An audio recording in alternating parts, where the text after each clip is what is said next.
Hey everyone. So let's talk about the golden ratio, Fibonacci spiral, the Phi Grid, a little bit about the rule of thirds. Our second shooting project had to do with building this framework that we could use to set up a certain dynamic, a certain rhythm within our photographs that achieved harmony, that achieved a balance, that it wouldn't be necessarily off kilter, but also was asymmetrical, that could offer something other than symmetry to achieve harmony. So usually when you're trying to create something that's very sort of harmonious and rhythmic, the most, direct way to do that is to create like a pure symmetry. So, as I'm sitting here, if things are equal on both sides, that's going to be a symmetrical composition. And that's actually going to be the most calm and peaceful kind of situation. Symmetry is pleasing to us. There's a certain calm balance to it. However, when we have asymmetry, it doesn't necessarily mean it's not calm balance. It means that there's an energy to it.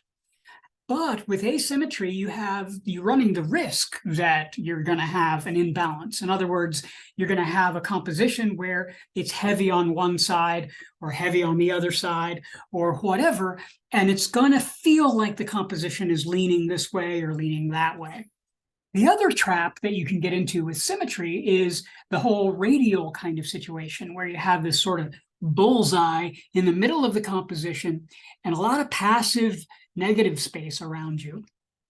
And so these grids we use to set up the idea of rhythm, to set up the idea of the balance, yet hold on to a certain bit of asymmetry while managing a balanced composition that doesn't feel one way or another. This Fibonacci sequence, this golden ratio, this is a mathematical equation, a mathematical sequence, more or less, found in nature. It was discovered, not really invented, and we see it in nature everywhere. This sort of multiplication, this sort of duplication of squares of an element or of a fragment, basically, that repeats itself over and over again and enlarges exponentially. So this is actually also very pleasing to us to see, because it simulates this sort of nature that kind of is a calming sort of factor to us. So when we use that, it creates this sort of rhythm that our eye can travel along, and we want to travel along that. When we see that, it's something that unconsciously our eyes are going to want to follow. So by using it, we can get the eye to go where we want it to go. It's an excellent way to invite the viewer into a composition. If we only use that, we would have a bunch of spirals in our compositions and it would become very predictable. When you become predictable in your photographs, audiences tend to sort of turn away from it. So we don't want to be predictable. So we do sort of break that up with other types of things, which we'll study later on in the course. Things like usage of line, the concept of continuance, the idea of using repetition in order to create certain things. Repetition meaning that it's not a continuous sort of line, but it's broken up by similar elements. And so with this kind of golden ratio, though, we can create the harmony with the asymmetry still being intact. It also helps us create or identify the entire picture plane. It's a great exercise in that way because you are not able to make a photograph without seeing the very edges of your document. This is important because when you're first addressing photography, it's a reversal. meaning it's subtractive by nature. If you haven't been doing photography, you're used to drawing or painting. That's a very additive medium. You're putting things on, adding to a blank canvas, where photography, you are subtracting from the world when you aim the camera. So that subtraction demands that you're paying attention to every little thing. That vase of flowers behind me, this little scrap of paper, my phone over here. If that's in the shot and I don't need it, I need to either have it out of there or crop it in a way that makes it not there. I wouldn't draw those sheets of glass back there if I didn't want them in my drawing. But if I don't want them in my photograph, I have to find a way to remove them. Either I move or I remove them, or so on and so forth. So we have to pay attention to the whole frame. Well, when we use this grid or we use the spiral, we have to address the whole thing because it takes up the whole thing. So it forces you to be looking at the entire frame. So it's a great exercise for that, which is why we incorporate it into this second part of the course. Away from the spiral, we do have a much more rigid structure, or at least a linear structure, and that's called the Phi Grid, which is still based on the same sort of equation or same sort of sequence of numbers. It's just using the lines as a grid instead of the spiral as the grid.